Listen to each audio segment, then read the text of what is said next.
Lepo pozdravljeni, dragi moji, v oddaji Čajanka za dušo, kjer sva že za Aleksandro Winkler, drole kar stalnica, kaj ne? Ja. In vedno znova vam naša gostja posreduje znanja, informacije, koristne nasvete, skratka vse tisto, kar potrebujete, da vam je v življenju lahko, zato vas vabimo, da ostanete v najini družbi tudi danes. In da lajkate. Aleksandra, tudi danes se nama obeta zanimiva tema. Govorili bova o kanaliziranih sporočilih v hipnozi. Že sam naslov je tako obetaven in zanimiv in danes se veliko o tem govori, pa vendarle, kaj sploh je kanaliziranje? Kaj morajo ljudje vedeti pri tem in na kaj morajo biti pozorni? Jaz bi tlele povedala eno mojo zgodbo. V glavnem, nekega dne zazvoni telefon, halo, prosim, in jaz sem jasnovidec, jaz imam kanalizirano sporočilo za vas. Sem rekel, prosim? Ja, pa veste, kdo sem jaz? Jaz imam eno sporočilo za vas. Sem rekel, nehite. In sem odložila. Ja, pa veste, kdo sploh sem? Pa jaz imam eno pomembno sporočilo za vas.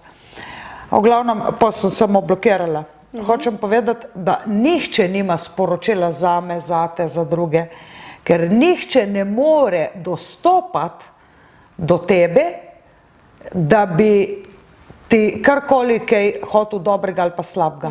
Se pravi, tle imamo mi varovalo. Ne more imeti nek tujc sporočila za nas, res ne more. Se pravi, govorimo o sporočilih od kje? Ja, od tam gor do dol. Od tam gor, ja. O tem, da smo si na jasnem. Govorimo o teh sporočilih in mediji je lahko tudi človek, vendar ne vsak. Ja, zdaj ja in ne. Jaz sem se že naveličala posredovati sporočila drugim, zato ker sicer so bili vsi taki, ful dobro si mi povedala, je ful dobro, ampak ti mu poveš, kako gre od kraja A do kraj B, ampak prideš samo do tretjine poti. Recimo, najprej mu rečeš, najci parcelo, pa pol bomo šli, kako boš zidal hišo. Najprej se reši strahu pred moškim, pol boš dobila partnerja. Gremo počasi, po fazah. In tu moraš skozi biti z njim. In pol sem prišla do te točke, ko sem rekel, Bog, ko bo oni sploh znali, veš, ko bo oni. In pol, ki jih učiš, jim hodi ego ven. Se pravi, ego hoče nekaj povedati, ego hoče nekaj slišati, ego se nekaj bojič slišati, ego govori, da je že on na pol razsvetljen. Ampak tako, ko smo v prejšnji oddaji pogledali, tako da je fajn, da vse čajanke gledajo, da vkolikor so zelo nizke vibracije, ne more biti visokih vibracij, in če hočemo doseči visoke vibracije, jih moram dati v hipnozo. Takrat jim umaknemo vse slabe vibracije. Se pravi, jaz hočem, da mi ljudje sami kanalizirajo. Dejansko jaz to tudi počnem. Zdaj, en način je, da jaz kanaliziram za njih in mi ploskajo oziroma verjamejo, da sem jim posredovala sporočilo za njih, kar me vprašajo. Lahko pa obrnemo vlogo, mi prinesejo seznam vprašanj, in jih dam v trans in jim postavljam vprašanja in si sami odgovarjajo na svoje vprašanja. Se pravi, to je regresoterapija? Ja, hipnotična. Hipnotična, to je stanje, kjer v bistvu ljudje kanalizirajo svojo dušno resnico? Ja, ampak tudi kanalizirajo. Recimo, oni sami sebi kanalizirajo. Kaj je moja glavna življenjska lekcija? Kaj ne se naučim iz te zgodbe? Jaz jih že malo usmerjam, da se dajo pametne stvari, da so oni, jaz jih oprem, da so odprt kanal. Niso vedno odprt kanal. Mi smo zelo omejeni, da nismo odprt kanal. Recimo, mi smo vsi malo jasnovedni, jasnočutni, jasnoslišni, jasnovidni, jasnovedni, jasnoslišni, jasnočutni. 4 kanale. Imamo vsi 24 ur na dan. Ampak ne vse 4 enako dobre. Eni imajo več enega, eni manj drugega. In zdaj, kako bi človek preizkušal sebe, ali je to tisto res ta pravo ali ni, a ne? Ali je plod ega. Ego je prestrašen, zato si daje take odgovore, ki so blizu strahu, ki recimo, ali mi bo uspelo se upisati, končati fakulteto in pol ego reče, jo, pretežko je, ne, ali pa reče, jo, itak, ne valjda, ampak človek pa še nima nekih delovnih navad vklopljenih. Se pravi, duša bi pa rekla, ja, že danes začni tvoje delovne navade in z redom in z disciplino, pa si na pravi poti. Se pravi, duša govori bolj resnice, bolj take, ko slišiš, jaz, ko slišim ljudi, točno vem, ali je v transu, ali mal vene padel, ali se je oglasil njegov ego, ali je prišel odgovor iz duše. Tako da ja, dosti teh lažnivih kanaliziranih mojstrov, jaz bi rekla, ljudem ne verjemite nobenemu, niti meni ne. Skratka, ljudje morajo želeti oziroma dovoliti nekomu, da kanalizira za njih, ne? In dejansko lahko so si tudi, tako kot si rekla, sam sebi kanal, vendar morajo priti do tebe, da jih v hipnotičnem stanju v bistvu njih vprašaš in si dajo sami odgovor. Sami si dajo odgovor. Noben me ne more tožiti, da sem jim dala, noben me ne toži, da sem jim dala slabe napotke, ker so si jih dali sami. Kako pa vemo, da so ta sporočila prava ali lažna? Je to tudi možno, ne? Ja, jaz jih čutim. To je, ko recimo pravo sporočilo je spodbujajoče, ampak ne obljublja čudežev. Nikoli te ne poniža ali pa ti reče, nisi dovolj sposoben, nisi dovolj pameten, da boš končal. Nikoli. To lahko reče samo ego. Pravo sporočilo pove košček za koščkom, je navdihujoče, je spodbujajoče, ampak je dokaj realno. Ne pa, kako bi rekli, ni napihnjenega, wow, etak, valjda, da ti bo uspelo. Enkrat sem mene vprašala, ali bo nekomu uspelo neka zelo visoka funkcija, valjda, da mu bo uspelo. In ni, je obupal sam, se umaknil z te funkcije. Se je prišel noter, se je že bil noter, ko sem to vprašala. Valjda mu bo uspelo, ja, itak, ja, sej bo. Se pravi, da je bil tu zraven ego? Ja, ne sme biti tisti, ki ga kanaliziraš, ego tu podvržen. Zdaj, recimo, ko gledamo v zgodovino, je bilo dosti umetnikov, so bili ta pravi. Zdaj, če kdo zna kanalizirati ali pa ne, tudi vsi znajo neke angele kanalizirati, jaz to ne verjamem, zato ker da znajo. Meni se zdi, da to sam njihov ego govori, ker pa je to zelo dopadljiva zadeva. Recimo, ko gledamo zgodovino, je najbolj znan tak, recimo so umetniki, ki so dobivali... Je kdo izmed teh umetnikov znan? Ja, kaj je že, Nostradamus recimo, Nostradamus. Recimo, on je pisal v verzih, ker kanalizirati pomeni, da si sposoben v eni pesniški obliki povedati resnico, ker dobesedno, to je neko trans stanje. To ni stanje ega ali pa ego razuma, to je stanje nekega transa, kjer se ti čarobno prepletajo neke besede, ki imajo ritem, rimo, se pravi, ni kar tako en kup enih besed nametanih, tjam porečejo moderna pesem. Meni to sicer ni všeč, da nima ritma, nima rime, ni v verzih, recimo, da je kar neka svobodna oblika. To mi ni osebno všeč, povej kar lepe stavke, če že nanizaš neke besede, tako da se ne navdušujem. In je tudi težko, težko je pisati, recimo, težko je napisati sonet, meni je uspelo sonet, ne sonetni venec, ampak sem rekla sonet. Dobila sem nekoga, všeč mi je bil, katerega ime je imelo 14 črk. Se pravi, mora imeti 14 črk in mora ustrezati vsemu vsem kriterijem. No in zdaj recimo, ko govorim o kanaliziranju, je lahko to, da vidiš pred sabo, a ne skozi jasnovidnost, vidiš. No, ravno kar sem te hotela vprašati. Ti morda kanaliziraš tudi na tak način, da napišeš kako pesem, no si avtorica 4 knjig in zadnja je Akaški zapisi Mojstrstvo duše in prav za mojstre, za vse tiste, ki bili radi mojstri. Recimo, tukaj se ujema, tale Akaš, ko sem tale tempelj, sicer imam še eno drugo, ki je še malo bolj, recimo, to je pa moja hčerka naredila, tudi tako, ima zelo mojih genov.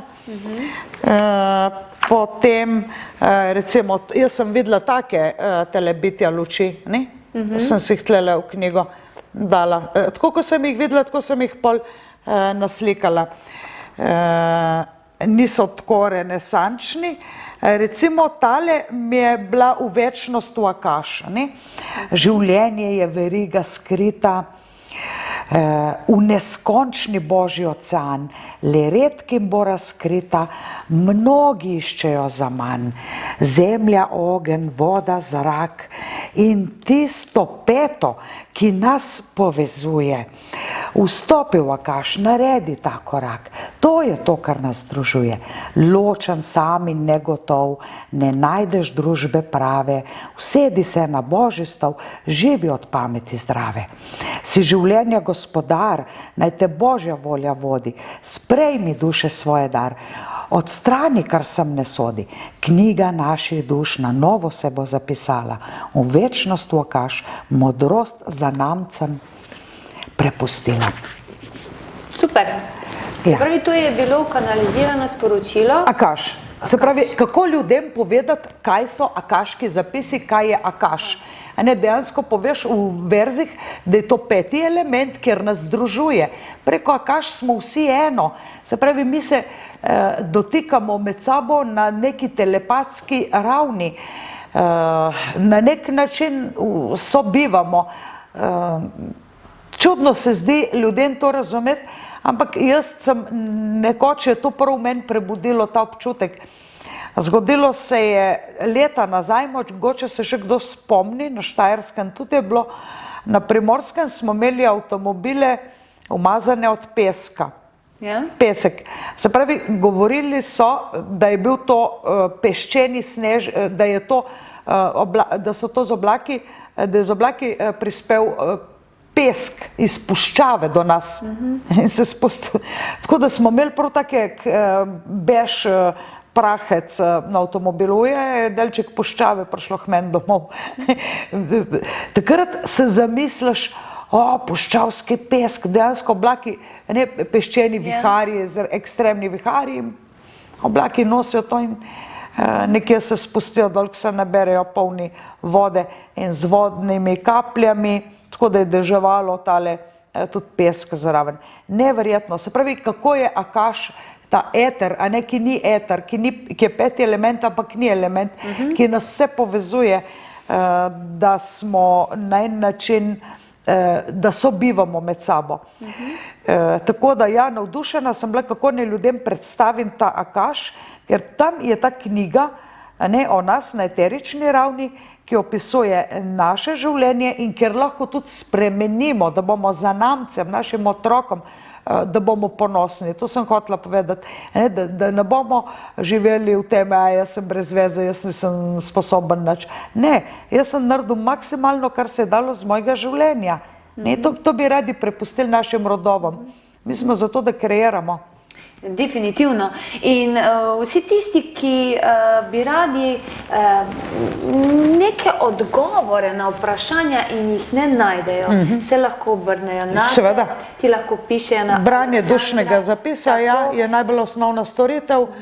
Zdaj septembra začnem s programom, ki ga opisujem v obeh knjigah, do takrat se lahko že pripravijo, da jih kupijo v knjigarni, naročijo pri meni. Če naročijo pri meni, dobijo še za darilo, še to z mene z vsodo gratis, zraven ob nakupu nove knjige, se pravi prvi del, pol je drugi del in tale gratis zraven. Tako da tudi ta zmenek z usodo sem že želela že zdavnej pred leti približati ljudem, ravno da jim povem, kaj jim je usojeno, koliko so pa sami gospodari svoje usode. Ne gre se prepuščati, da bo že kar bo.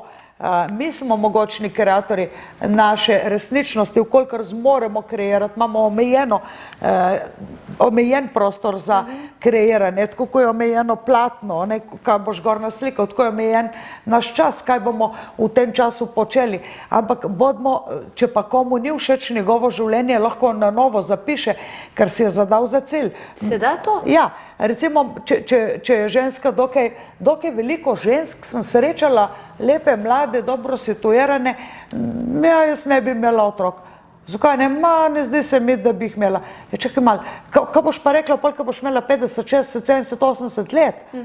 Razumeš? Probi razmišljati zdaj, probi se vživeti, da si babica 80 let in jaz jih nisem imela. A ti ne bo malo hudo? Mogoče to tudi kak dogovor oziroma nek iz prejšnjih življenj? Ja, ponavadi so doživele travmatično izkušnjo v zvezi z otrokom, ali so je ukradli otroka, ali je umrl, tako da je bila zelo huda bolečina in pol in raj ne bi. Tako da to se da zabrisati bolečino, če je plodna, se da. Mislim, marsikaj se da, če človek pravočasno pride. Se pravi, tudi če nekdo nima želje, bi pa spremenil nekak način življenja, se da vse. Ja, zdaj nekaj je. On ima lahko željo, ima od spodi, ampak na vrh je, nad tisto željo je poteptala neka druga stvar, nek travmatičen dogodek, recimo, ne vem, ena mi je rekla, da nikoli več ne bo imela moških, da sta jo že 2 razočarala. Ok, ampak ne vem, odločitve so tiste, ki kreirajo našo usodo. Odločitve. In mi se lahko, vsaka odločitev se zapiše v knjigo kaških zapisov. Če se odločiš, ne boš imel več partnerja, ne boš imel več otrok, je to tam zapisano. Če se ti premisliš, je treba to zbrisati. V tem je point. Dejstvo pa je, da pridemo do nekega vzroka, do ključa, ne? Ja, pridemo do nekega vzroka. Fajn je, da razčistimo preteklost, da ni travmatičnih izkušenj. Ko nimaš travmatičnih spominov na neko stvar, lažje ti bolj svobodno kreiraš svoje življenje. Skratka, vse to in še več si lahko preberete na vseh spletnih omrežjih. Aleksandra tam zagotovo vse lepo predstavi, lahko ji pa tudi pišete na aleksandra.vizionar@gmail.com, tam vprašate, Aleksandra vam bo vse odgovorila. Sicer pa kaj je treba temu še kaj dodati? Ja, nekaj je, dobro, da smo spomnili na še eno stvar. Se pravi, vsi, ki trpite finančno pomanjkanje, omejen čas, ne vem, če me gledate zdajle v realnem času, omejen čas za popust za kako rizično skupino upokojencev, medicinskega osebja, gasilcev, vse te, ki so v februarju mesecu se počutili zapostavljene, jaz bi jim rada rekla, tukaj ste, nekdo vas ima rad, nekdo vas ceni. Se pravi, pišite, jaz sem medicinsko osebje, ali medicinska sestra, brat, tehnik, ali kako se reče, bi rad popust, ali pa sem gasilec, bi rad popust pri tebi, ali pa sem mama samohranilka, oče samohranilec, tudi take imam. Se pravi, nek razlog navedi, da bi želiš popust. In jaz in moje tečajnice iščemo klijente za vajo, no, jaz ne rabim glih klientov za vajo. Če pa kdo pripravljen dati svojo hipnozo v medije, je pač tam noter kompenzacija. Se pravi, namesto plačila v denarju pove svoje dobro mnenje. Skratka, vse se da zmeniti, tako kot je Aleksandra povedala, časovno je omejeno, količinsko je omejeno, tako da vsi tisti, ki rabite odgovore na bilo kakšno vprašanje, se lahko obrnete in Aleksandra vam bo dala tudi popust, če ste v rizični skupini. Hvala. Aleksandra, hvala lepa za izčrpne informacije, za vse nasvete in pa se veselim zopet ponovnega srečanja. Vam, dragi moji, pa tudi hvala za pozornost in pa hvala, ker nas priporočate vašim znancem in pa sorodnikom in hvala, ker boste z nama tudi prihodnjič. Srečno!